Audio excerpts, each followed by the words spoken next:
What a nuisance. And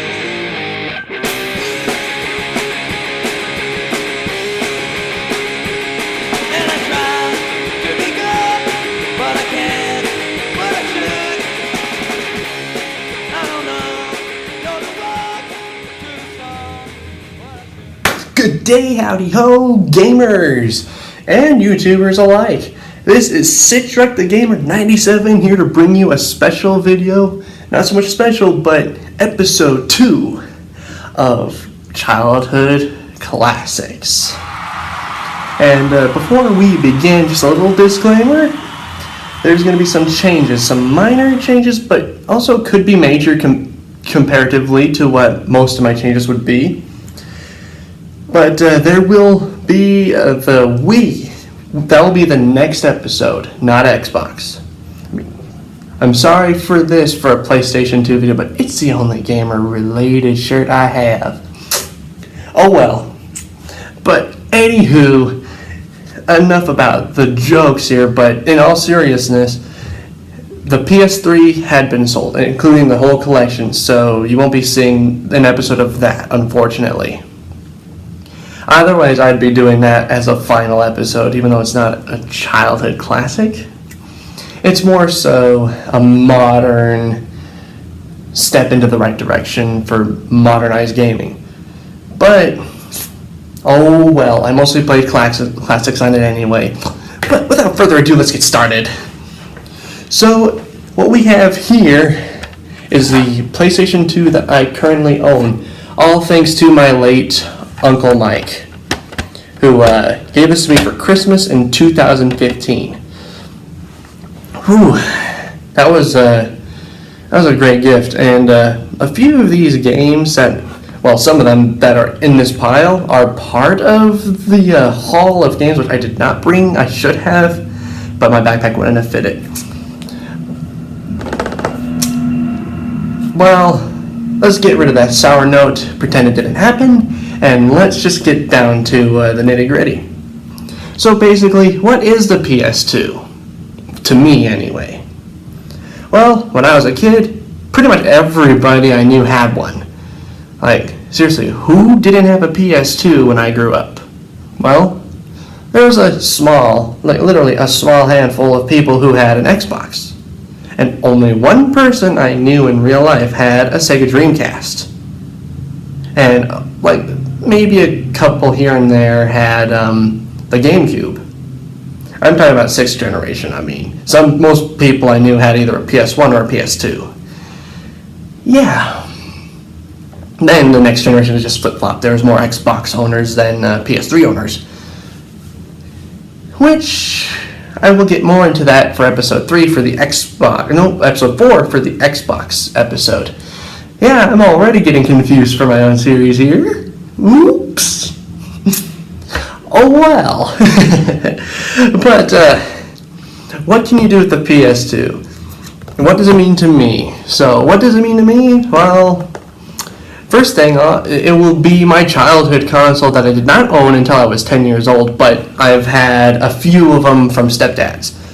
And in retrospect, it was probably the console I would play the most growing up. Like, there's more memories with the PS2 than there were with the PS1, which I shouldn't say that counts because most of my childhood playing the PS2 was playing PS1 games because, yes, inside is a PS1 in this little tiny little box.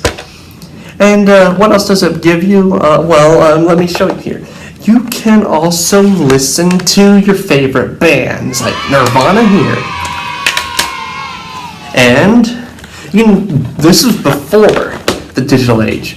This was before you had all these live streams. This was before YouTube. This was before freaking Netflix. Before Netflix was a digital streamer. This was the Blockbuster era still. Back when Blockbuster was a thing. Hollywood Video was still around for a little bit of it too.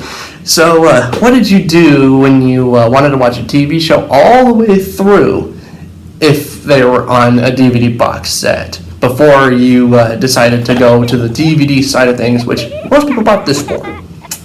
Not just for games. These people bought this for DVD box sets, movies. You name it, they've got it. You can play Beavis and Butthead all day if you wanted to. Like, that's pretty cool.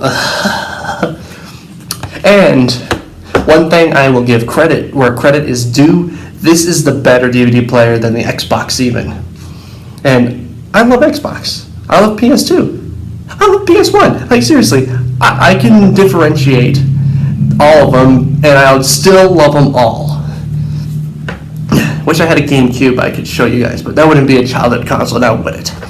And speaking of which, backwards compatibility was best on this machine. Out of every console you had out there that has backwards compatibility, this did it the best. Now, you have the new PS4, the new service on PS4, which is PS Now, where you can play games like these. But, no, more like this. Where you play the classic PS2 games, but you have to buy them again. That's what the PS2 original did, right? You could actually play most of your PS2 collection on that system. But that went to crud really quick, didn't it? That's kind of sad, really. That was probably going to be the best machine for backwards compatibility ever if that were to be a success. The price point was horrible. I didn't get a PS3 until I was an adult. Yeah, thank you, Sony, for that. But my segue into the next one. So, what kind of games would I play on the PS2 from age 5 upwards to age 12 before I started getting into the Xbox? Like, I don't know. Let's see. So, starting off from the 5-year-old section, this was before the era of playing PS2 games where it belonged. Here, I finally have Crash Bandicoot 2. Cortex Strikes Back, my favorite Crash Bandicoot game. Is it my favorite game of all time, as I have stated before? Maybe not, but it still holds up for me today. I mean, I still love playing it. It's got a warm touch to the heart here. I also played Bug's Life. I also will say I still like that game, still holds up for me today as well. And Spider-Man. This was a game I played the most from age 5 until my stepdad, Jason, broke it. Because I wouldn't share with my stepbrother. Needless to say, it was upsetting. But let bygones be bygones. This was my favorite game as a kid until I started getting into like hockey games and all that, which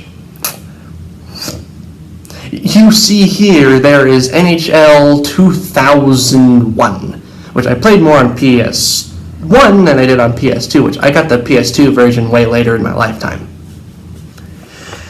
And rolling back, let's go on to what I started playing later down the road on the PS1 side, and then I'm done with PS1.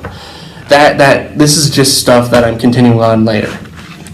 You can play classics such as Star Wars Episode 1: The Phantom Menace. Really? You're gonna laugh at me? This game is awesome! I swear, it's good. It's really good. Jar Jar is awesome, right? No. This game is fun, but it's a pain in the butt without invulnerability, and Jar Jar's annoying. And I hate saying that because I love Jar Jar. Alright, moving on. Siphon Filter 2 and Siphon Filter 1. I just forgot to put it in my bag. So, Siphon Filter 2. The best opening to a stealth game that I can think of from the past era. That I've played anyway. I can't count Metal Gear, sorry. But this game right here starts off in my home state of Colorado. And that leads to what's next. Let's go to the PS2 section, shall we? So before I get to my favorite game from my childhood, before that, before we get to this game, which was my favorite game until the Spider-Man 3, and all the other NHL games later down the road. Yes, there's quite a list here. This is why there's going to be a longer video than PS1. That's why I said there's a lot more memories to this than there were in the PS1. I got way too much to talk about. Dog's Life. A European company named Hit Games, also Frontier, whichever it is, whoever developed it, whoever published it, I don't care. It's a European company, and this game is to die for. It's freaking hilarious, and playing as a dog is amazing. I mean, this isn't the same copy I had as a kid. I mean, I lost that at my dad's, and that's gone, long gone. Yeah, it's been gone for 4 years. But moving on, let's go to my favorite game before this one even. That would be Sly Cooper and the Thievius Raccoonus, the best game on the PS2 that I would go over to my dad's and play. If it wasn't Spider-Man, it was Sly Cooper for the PS2. Oh, the memories, the memories. And now, onwards to Spider-Man 2. Now, I don't have my collection of Sly Cooper games. I showed them to you. But